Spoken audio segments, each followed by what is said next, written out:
You probably think you lose 4 hours a day to your phone because you're lazy, or maybe because your life is inherently boring. But the neuroscientific reality is different. Your brain has been hijacked by a frictionless dopamine loop.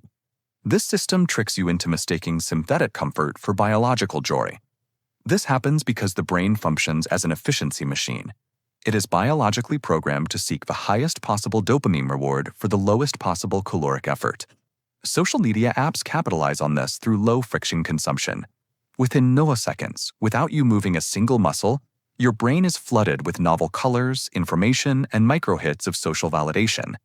Your nervous system adapts to this hyperspeed delivery by raising your baseline dopamine threshold. Once this new baseline is set, the effort required for a walk or a hobby feels like an exhausting mountain climb.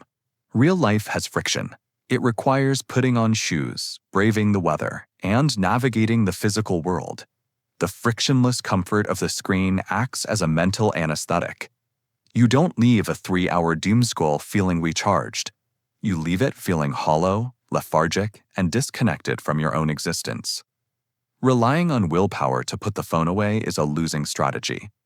Willpower is a finite resource, and it cannot consistently beat an algorithm designed by billion-dollar companies to keep you watching. To break the cycle, you have to introduce high-friction play. This involves choosing activities that demand intense physical effort or high cognitive engagement.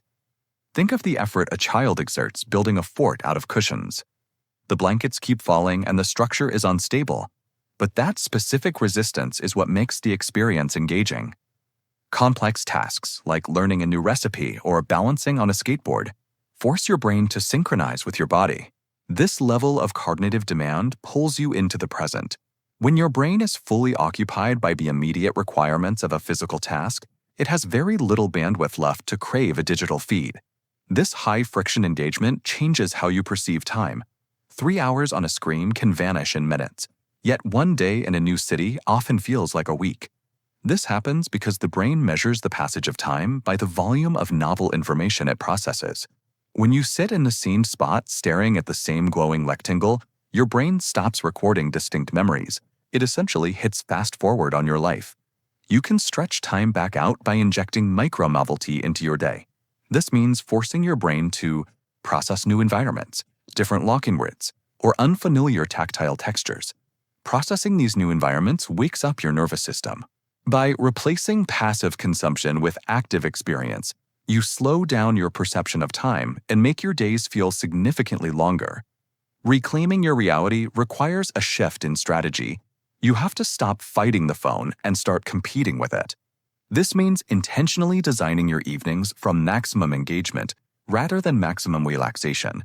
For tomorrow, schedule exactly 1 hour of completely analog, high-friction engagement. You could take a different route home, start a physical project, or build something with your bare hands.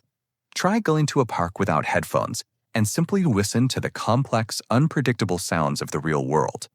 Feeding your mind these textured, challenging experiences aligns with how your brain was biologically designed to function. When you build a life that is vibrant and present, the synthetic glow of the screen begins to look dull. Eventually, you simply won't have the time to look down.